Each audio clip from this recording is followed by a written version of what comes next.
Namaskar, welcome on my channel Education with Shweta. We have started a series of grade 12 history.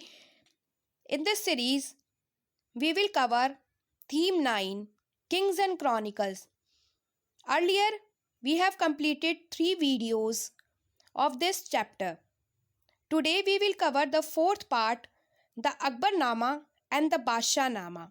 All the videos are available on my channel. Akbarnama and the Bashahnama. Like all the great Oriental rulers, the Mughal emperor during the 2 centuries of their rule maintained a splendid court. Among the important illustrated Mughal chronicles, the Akbarnama and Bashahnama, the chronicles of a king, are the most well known. And all the credit goes to Abul Fazl. Abul Fazl was one of the gem of Akbar's court. Abul Fazl also credited of Persian translation of Bible. He was the brother of Faizi, the court poet of Emperor Akbar. He was well versed with the Arabic, Persian, Greek philosophy and Sufism. He was a forceful debater and independent thinker who constantly opposed the views of the conservative ulama.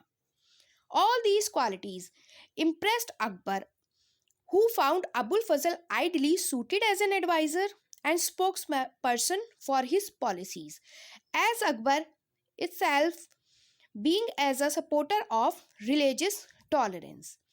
Emperor's objective was to free the state from the control of the religious orthodoxy. In his role as a court historian, Abul Fazl both shaped and articulated the ideas associated with the reign of Akbar. Abul Fazl fell victim and being murdered by Bir Singh Bundela, an accomplice of Prince Salim Jahangir, who conspired against the emperor. The Akbarnama. The Akbarnama is divided into 3 books, of which the first 2 are the chronicles, and the third book, which is known as Ain-e-Akbari. The first volume of Akbarnama deals with the birth of Akbar, the history of Timur's family, and the reigns of Babur and Humayun. The second volume describes the detailed history of the reign of Akbar till 1602 and records the event during the Akbar's reign. It also deals with how Bairam Khan and Akbar won the Battle of Panipat against Hemu or Hemchandra. The third volume, which is known as Ain-e-Akbari, describes the administrative system of the empire. In 1589, Abul Fazl worked on Akbarnama for 13 years, repeatedly revising the draft. The chronicle is based on a range of sources, including actual record of event, that is Wakai, official documents, and oral testimonies of knowledgeable persons. Akbarnama was written to provide detailed information of the political events of the Akbar's reign.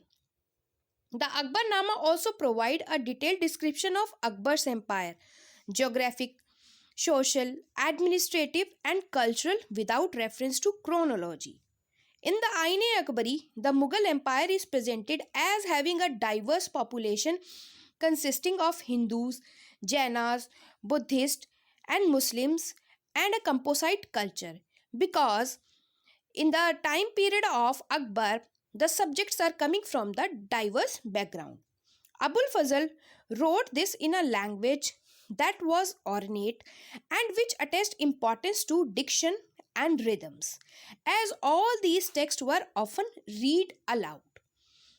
This Indo-Persian style was patronized at court, and there was a large number of writers who wanted to write Abul Fazl.